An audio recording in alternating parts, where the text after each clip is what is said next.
అమ్మ కబంధుడు రామలక్ష్మణ్కి ఒక ప్లేస్ చెప్పారు కదా, వాళ్ళు వెళ్ళారా? ప్లేస్ అని కాదు, ఒక పర్సన్ పేరు కూడా చెప్పారు. సుగ్రీవుని కలువు అన్నారు కదా. రామలక్ష్మణులు బయలుదేరారు. వెళ్తూ వెళ్తూ ఉంటే మధ్యలో పంపానది వచ్చింది.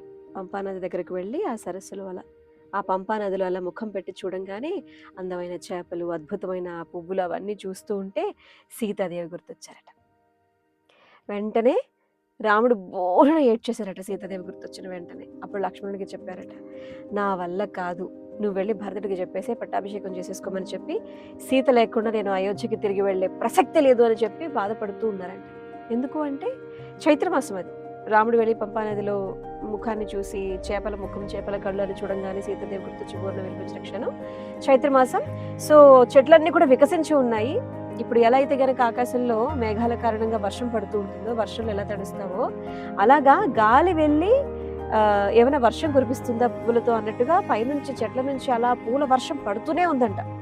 ఇంకా అవన్నీ చూసి పోయిన చైత్రమాసం ఎలా గడిచింది, ఈ చైత్రమాసానికి నా పక్కన సీత లేదు అనేటువంటి బాధ బాగా ఏడ్చేశారనమాట. ఆ తర్వాత అన్నారంట లక్ష్మణుడితో, బాధపడుతూ ఇలా ఎప్పుడైతే గనక నేను వెళ్ళను అనగానే లక్ష్మణుడు చెప్పారంట, మీలాంటి రాజు ఇలా బాధపడకూడదు. ఆ రావణాసురుడు ఎక్కడున్నా, స్వర్గంలో ఉన్నా, నరకంలో ఉన్నా, వాళ్ళ తల్లి గర్భంలో దాక్కున్నా కూడా నేను వెళ్ళి చంపేస్తానని. దుఃఖం మాత్రమే ప్రతి మనిషి పరాజయాన్ని పొందేలా చేస్తుంది. మీలాంటి రాజు, మీలాంటి చక్రవర్తి, మీలాంటి ప్రభువు ఎప్పుడు ఇలా బాధపడకూడదని చెప్పి ధైర్యం చెప్పారు. ఇక ఆ పని అయిపోయింది. ఇంకా అక్కడ నుంచి అలా వాళ్ళు నడుచుకుంటూ వెళ్ళారు. రాముడు కొంచెం శాంతించారు. వెళ్తూ వెళ్తూ ఋష్యముఖ పర్వతం చేరుకున్నారు. ఋష్యముఖ పర్వతం మీద ఎవరుంటారు? హనుమంతుల వారు ఉంటారు, సుగ్రీవుడు, వారి వీళ్ళందరూ అనమాట. అయితే సుగ్రీవుడు తనతో పాటు ఇంకొక నలుగురు. మనం ఫస్ట్ సీతాదేవి సీతాపహరణం జరిగేటువంటి సందర్భంలో అనుకున్నాం, బంగారాన్ని కొంచెం వస్తువుల్ని తన దగ్గర ఉన్నటువంటి వాటిని మూటగట్టి కింద పడేస్తే ఒక 5గురి మధ్యలో పడింది, వానరుల మధ్యలో.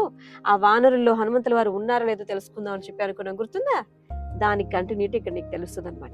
ఎప్పుడైతే ఋష్యమూక పర్వతం పైన ఒక చెట్టు మీద ఉన్నటువంటి వానరాలు 5, అందులో సుగ్రీవుడు నార చీరలు కట్టుకొని వస్తూ ఉన్నటువంటి రామ లక్ష్మణులు కోదండాలు, వాళ్ళ చేతుల్లో ధనుర్బాణాలు ఉన్నాయి కదా, అవి పట్టుకొని వస్తూ ఉన్నాయో అవి చూసి భయం వేసేసిందంట. అమ్మో, వాలి నన్ను చంపడం కోసం అని వీళ్ళిద్దరిని పంపించారు, తను ఇక్కడికి రాకూడదు కాబట్టి ఇట్లా చేస్తున్నాడు అని చెప్పి అనుకుని ఏం చేశారు, భయపడిపోయి ఈ 5గురు కూడా ఈ పర్వతం మీద నుంచి ఇంకో పర్వతం మీదకి, అక్కడి నుంచి ఇంకో చోటికి, పర్వతాల మీద నుంచి దూకుతూ ఉంటే ఆ దూకిన దూకుడికి అక్కడ ఉన్నటువంటి జంతువులన్నీ కూడా పారిపోయావంట. పులులు, సింహాలు, ఏనుగులు ఉంటాయి కదా, ఏంట్రా వీళ్ళే దూకేస్తున్నారు అని చెప్పి పారిపోయావంట.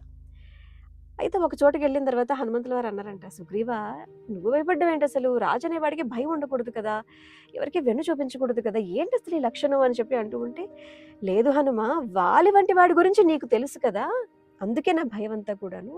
ఆ వచ్చేవాళ్ళు చూసావు కదా ఎలా ఉన్నారు, ధీరుల్లా ఉన్నారు, వాళ్ళు నన్ను చంపడానికి వస్తున్నారేమో నాకు అనుమానంగా ఉంది. ఒక పని చేయి నువ్వు హనుమ, నువ్వు నీ రూపం మార్చేసుకో, సన్యాసి రూపంలో ఒకసారి వాళ్ళ దగ్గరకు వెళ్ళి నీ ముఖం నాకు కనిపించేట్టుగా నువ్వు మాటలు మాట్లాడు. వాళ్ళు గనక శత్రువుడు కాదు అంటే గనక నా దగ్గరికి తీసుకుంటారు, లేదు అంటే అట్నుంచటే వాళ్ళని పంపించేసి నాకు ఒక్క సాయం చేసి పెట్టవు అని చెప్పి అడిగారంట.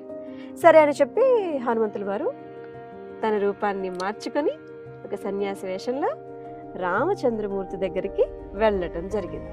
వన్ ఆఫ్ ది నాకు చాలా చాలా ఇష్టమైనటువంటి ఎపిసోడ్స్ ఇదనమాట. రామయ్య తండ్రి హనుమయ్యల వారిని గట్టిగా ఆలింగనం చేసుకునేటువంటి సందర్భం నెక్స్ట్ వస్తుంది. ఓకే, దాని గురించి నెక్స్ట్ స్టోరీలో తెలుసు. ఈలోగా ఏం చేయాలి? Like, share, comment and subscribe చేయాలి. నువ్వు నేను ఒకతకి. బాయ్.